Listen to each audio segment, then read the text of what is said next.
Bueno, y vamos a entrar ya en el tercer y último momento de nuestra mesa redonda. Les anunciaba al principio que tiene que ver con Wikileaks. Ya todos, bueno, conocemos, muy difícil ya a esta altura no haber escuchado hablar sobre Wikileaks, que una organización digital que reveló hace muy pocos días más de 5 millones, alrededor de 5 millones de correos electrónicos, todos de una empresa llamada Stratfor. Para analizar este nuevo escándalo tengo como invitado a Iroel Sánchez. Ha sido un problema, yo hablaba con Iroel cómo lo presento, porque Iroel es muchas cosas, es especialista principal de la Oficina para la Informatización, también, bueno, es director de Corred. Está muy contento Iroel porque Corred ya supera los 39.000, ¿no? Las 39.000 visitas diarias, y también, bueno, administra uno de los blogs más importantes que hay en nuestro país, que es la Popular Insomnio, aunque sé que por modestia no le gusta que le diga así. Bueno, no tenemos trabajo, Iroel, pero un trabajo introductorio, así que tenemos que entrar en seco. Este escándalo, ¿de qué se trata? ¿Qué es Stratfor? ¿Y quién es George Friedman? O sea, viene siendo como el director de esta empresa, pero bueno, antecedentes. Bien, mira, Stratfor es una empresa de inteligencia global, se llaman ellos. Es una empresa que también es conocida, se le dice como la CIA en las sombras. Una empresa privada. Sí, por supuesto. Es una empresa que surge en el año 1996. Tiene, pudiéramos decir, su primer momento estelar, por llamarlo de alguna manera, durante la guerra de la OTAN contra Yugoslavia, la famosa guerra de Kosovo. Ellos crean un llamado centro de crisis para el manejo de la información. Y por supuesto es un negocio, es un servicio que ellos brindan. Es una empresa que vende inteligencia tanto a gobiernos como a grandes grupos corporativos. Y este hombre Friedman es una persona que está muy bien comunicado con los organismos de defensa norteamericanos y de inteligencia. Es amigo personal, seguro lo recuerdas, a Karl Rove, que lo llamaba el cerebro de Bush, el que orquestó, se dice, toda la campaña electoral. Que le garantizó las elecciones, o sea, el triunfo en las elecciones en el 2004, cuando estaba en una difícil situación. Es amigo personal de él, incluso uno de los correos electrónicos que se ha revelado muestra cómo él utilizó la relación con Rove para gestar una en pantalla a George Friedman, una visita de Bush a Indonesia, que le había solicitado a esta empresa, le había contratado el gobierno indonesio. También, o sea, vende esos servicios. Por ejemplo, ellos le hacen un pronóstico a 3 años vista al Cuerpo de Marines de los Estados Unidos, coordinan cosas con empresas muy famosas ahora con todo esto de la crisis, Goldman Sachs, y también es célebre, bueno, por todos estos métodos poco ortodoxos de obtener información. Hay uno de los correos que se ha revelado ahora de este hombre de Friedman, donde él dice, le da orientaciones a una persona en Israel y le dice, bueno, tienes que presionar a esta fuente utilizando todos los métodos, ¿no?, sexuales, psicológicos, económicos, y ese es, podemos decir, entre comillas, la ética de trabajo de esta empresa. Es una tendencia, o sea, no solo ya, que tú me comentabas ahorita, a la privatización de la guerra. O sea, tenemos el famoso... Sí, eso llama la atención porque hemos oído escuchar sobre ejércitos privados, pero servicios de inteligencia privados, ya esto viene siendo como un colmo, ¿no?, de lo que es la privatización de las empresas. O sea, desde que empieza toda la revolución conservadora con Reagan, empieza también el Estado como servidor, como cliente, como financista de estos grupos, de estas grandes empresas, donde hay una relación muy promiscua, ¿no? O sea, sus ejecutivos son gente o que tuvo responsabilidades en el gobierno o que las va a tener, y o sea, hay una relación ahí donde ese clientelismo de típico que a veces se ve que solo se quiere demostrar que solo existe en los países pobres, ahí existe en otra escala, en un nivel de corrupción y más mucho mayor, y además tiene la característica que que les permite moverse totalmente al margen de la ley. O sea, no hay, se pueden hacer audiencias en el Congreso para que la CIA explique algo, pero no se hacen audiencias para que una empresa privada explique sus métodos. O sea, tienen la libertad, entre comillas, de poder salirse de cualquier regulación, operar. Lo mismo pasa, por ejemplo, con los ejércitos privados, o sea, que tienen un margen de la ley, bueno, dentro de la ley o fuera de la ley, porque operan fuera de la ley muchas veces, mucho más amplio, ¿no? No, el famoso caso de Blackwater. Exactamente. Empresa de mercenarios, e incluso, o sea, ahora que los retirados, Estados Unidos y Irak, estas empresas que operan mercenarios, los famosos que le llaman contratistas, son los que están ahí ejerciendo las funciones que antes ejercía el ejército, ¿no? Es una manera, podemos decir, con ironía, de flexibilizar asuntos que tienen que ver con la vida de las personas, con la ética de las sociedades, como, o sea, todos estos procesos que están teniendo lugar en lo que se llama el nuevo capitalismo, ¿no? A partir de esta revolución neoconservadora a partir de los años 80. Ahora, a mí me llama la atención el peso tan importante de una empresa de este tipo y las, vamos a decir, las superconexiones. O sea, Stratfor es una empresa con vínculos no solamente con el gobierno, sino con instituciones como el ejército, por ejemplo, en Estados Unidos, y creo, según leí en una de las informaciones, que le brinda incluso servicio a la propia CIA. Claro, son subcontratos. Claro. Y aparte, no solo en Estados Unidos, con el ejército de Israel, por ejemplo, usan a veces medios de prensa. ¿Cómo es la relación con los medios de prensa? Por ejemplo, hay un tema que salió ahora también, no sé si te acuerdas del conflicto de Guardian, que fue uno de los 5 periódicos británicos que inició las filtraciones, que había un hombre, David Blake, que estuvo envuelto en la razón por la que después Wikileaks sacó todos los cables, los liberó. Este hombre fue el que dio la contraseña, y esa contraseña después salió en un libro, toda aquella cosa de película. Bueno, este hombre, a través de un periódico israelí, le suministraron al Mossad los cables del Departamento de Estado. Eso se ha sabido ahora, los famosos cables secretos, que hay cientos de miles de cables, al margen de la propia organización Wikileaks. Es un servicio, y ese servicio lo gestionó Stratfor para el gobierno israelí. O sea, hay una relación donde lo importante no es si es una empresa, si es un gran banco, una organización financiera, si es un gobierno. O sea, lo importante es dónde está el dinero, dónde está el negocio.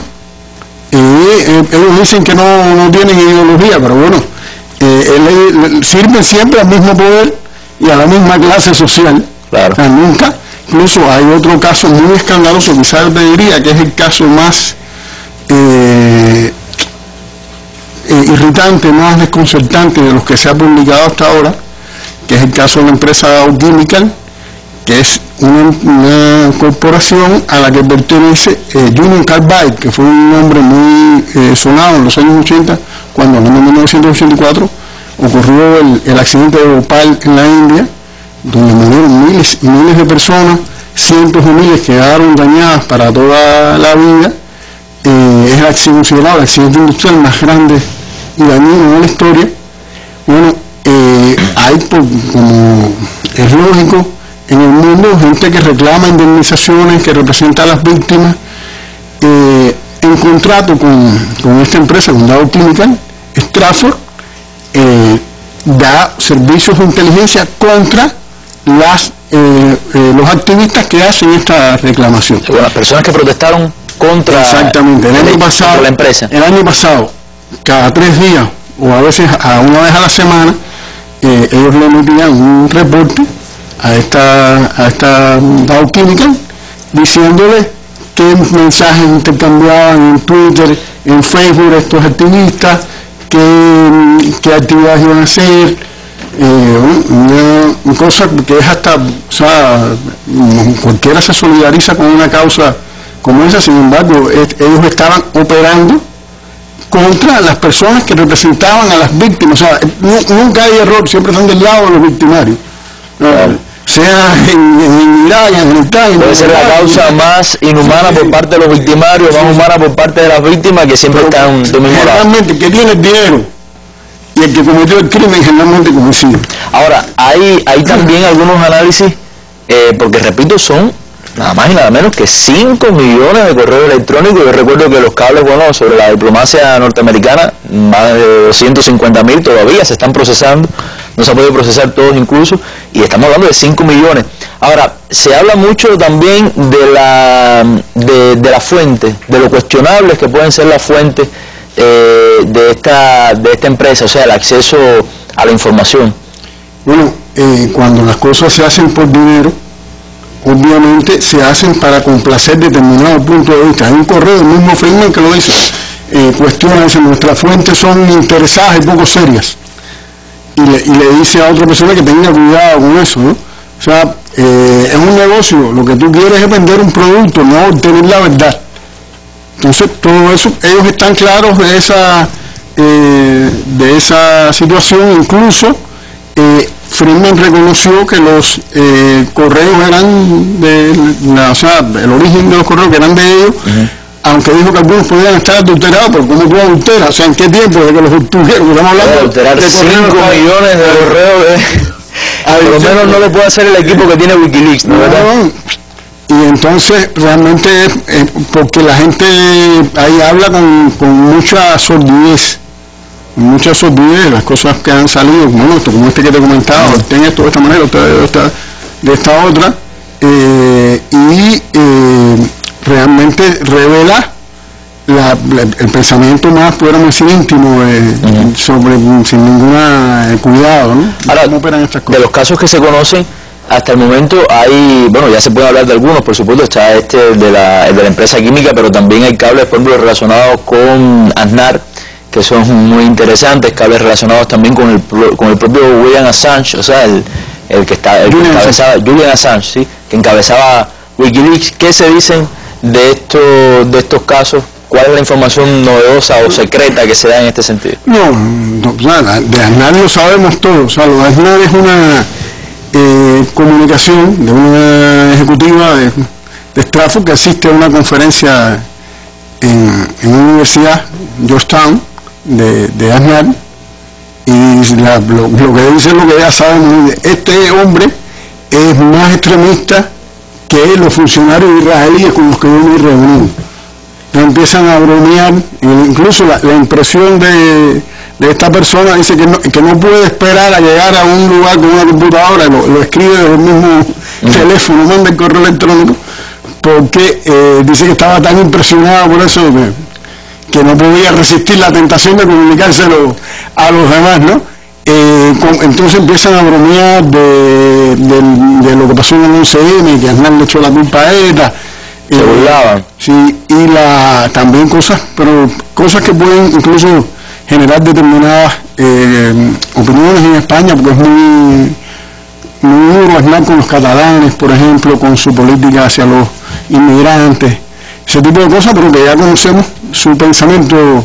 Es más el divertimento, incluso se ha jugado el Diario Público, que es uno de los que tiene acceso a los correos, que se los dio Wikileaks, bromea con que si se burlaron del pelo de Aznar, Sí, lo que realmente llama la atención es que sean los propios aliados de Aznar los que lo pongan como objeto de burla, ¿no? Dice mucho de cómo son esas relaciones y los intereses que hay. Recordemos que hace poco, ese micrófono indiscreto entre Obama y Sarkozy, creo que diciendo que no soportaban a Netanyahu, el primer ministro.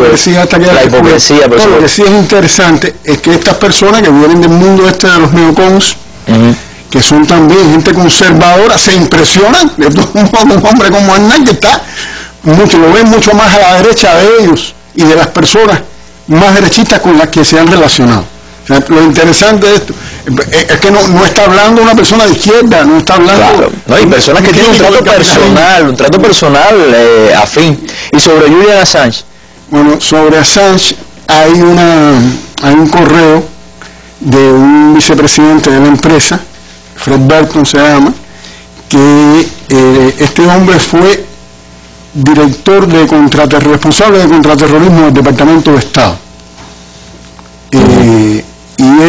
públicamente revelado. Primero, él dice que hay un alto funcionario del FBI que le dijo que hay que freír a Aznar. Estamos hablando a Julian Assange, ¿no? A Julian Assange. Y comenta después otras cosas, y él mismo, está citando un tercero, ¿no? Pero cuando habla él, dice, tenemos que llevarlo de país en país durante 25 años para que pague por lo que ha hecho y pierda todo lo que tiene él, su familia y todos los que puedan tener vínculo con Wikileaks. Ese es el pensamiento de este hombre, responsable, ¿no? Lo que hablamos también del solapamiento entre el gobierno y una empresa como esta. Este hombre fue responsable de contratar, el Fred Burton fue responsable de contraterrorismo del Departamento de Estado, hoy es vicepresidente ejecutivo es lo que sucede con todas las empresas privadas, porque muchos funcionarios, por ejemplo, de los gobiernos norteamericanos y de muchos países del mundo, cuando, por ejemplo, termina la administración, termina un presidente, pasan a las empresas privadas. De alguna manera es lo mismo, ¿no? Lo que en otro tipo de empresas privadas. Y además, o sea, desde el gobierno y las influencias que quedan esas personas tienen relaciones que después están en su beneficio en esa empresa. O sea, todo eso es un mundo muy sórdido, pero lo interesante es conocer el pensamiento del funcionario, del hombre que era un funcionario, un alto funcionario del Departamento de Estado que se dedica a juzgar al mundo, a decir que incumple los derechos humanos, donde hay un Estado de derecho, donde no lo hay. Entonces, este hombre piensa de esta manera y era el encargado de juzgar. Me imagino que ese era el que aprobaba la lista de los países terroristas, donde nos ponen a nosotros, por cierto. Claro. Ese es el pensamiento de uno de los que participaba en la elaboración de esas listas, que da los parámetros de que se porta bien y que se porta mal. Ahora, Joel, hay algo que me parece interesante también. Recordamos, bueno, antes de comenzar esta parte de la mesa, en una visita reciente que hiciste a Brasil, un evento sobre nuevas tecnologías, esta serie de cosas, pudiste entrevistar al portavoz de Wikileaks, precisamente. O sea, una entrevista que apareció en Cuba Debate, también en tu blog. Y él hablaba, bueno, del tema de la fuente. O sea, las fuentes que originalmente se le dio los cables aquellos de la diplomacia norteamericana, y vemos que ahora hay un cambio, ¿no? En este sentido, ¿no? Sí, estábamos hablando de son otros tipos de medios los que están publicando todo esto.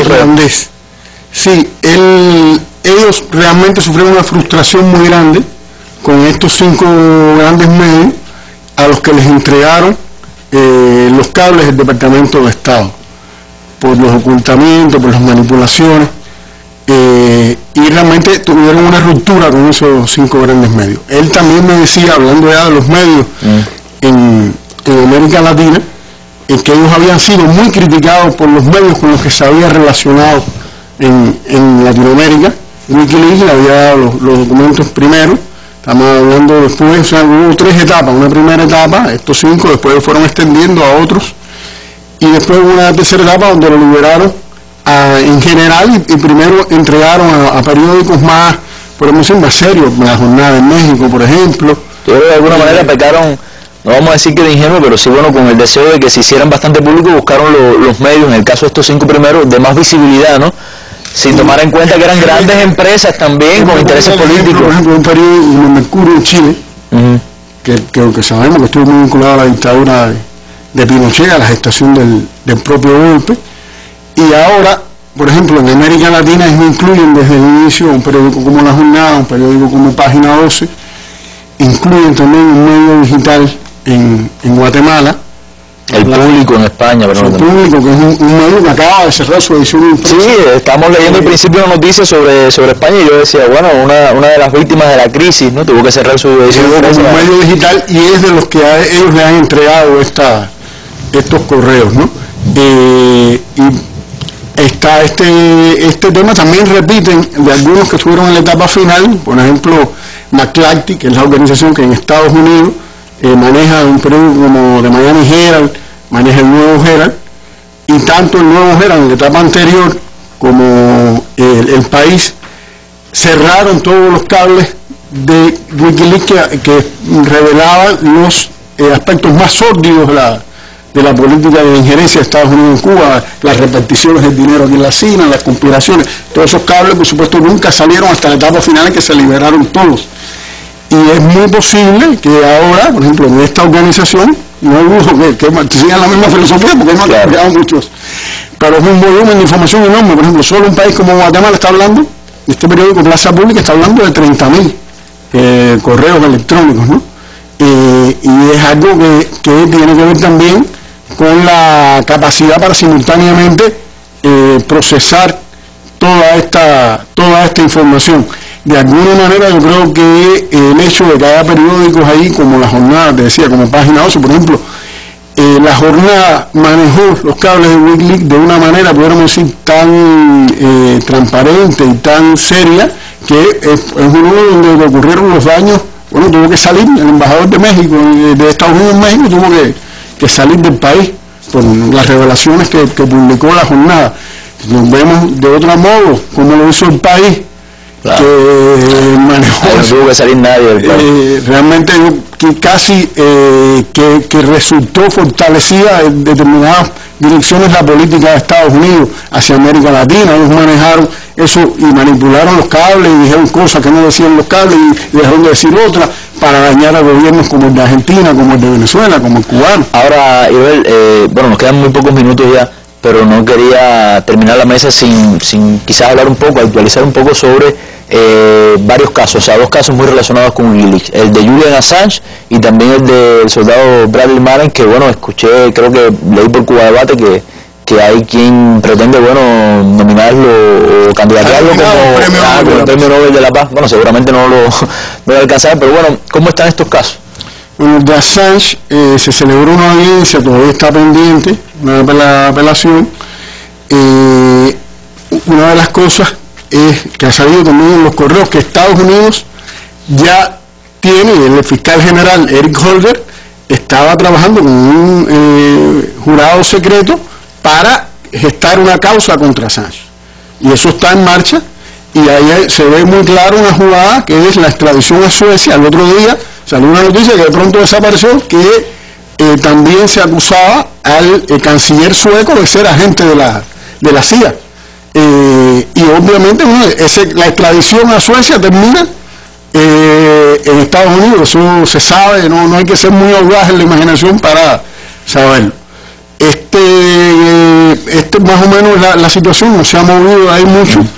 Hay un caso sórdido también en ese tema, que es los vínculos, que tampoco ha sido muy señalado por los medios de comunicación, que los vínculos de esta mujer que acusa la principal que acusa a Assange con determinados elementos de la política anticubana, con determinados de la subversión contra Cuba, que se han mantenido al margen por los medios de comunicación. En el caso de Manning, las protestas incluso de profesores de Obama en la Escuela de Leyes de Harvard hicieron a que las condiciones terribles de que tenía que estar desnudo en una celda mucho más dura se hubieran atenuado un poco, pero todavía no ha sido juzgado. Y creo que esta expresión de que esté nominado al Premio Nobel de la Paz es una expresión de la solidaridad que ha generado su causa, ¿no? Yo quiero terminar pero con una idea que tú decías casi que al principio, que tanto el caso de Stratford como estos casos, ¿no?, de Julian Assange y sobre todo el de Bradley Manning, bueno, esto de estar en una celda desnudo ha demostrado que en los países desarrollados, los que se dicen más democráticos, bueno, suceden las mismas vejaciones y hay la misma corrupción. Lo que pasa es que de cuello blanco, ¿no es cierto? No, y todo esto se oculta por los medios, claro. Esa complicidad.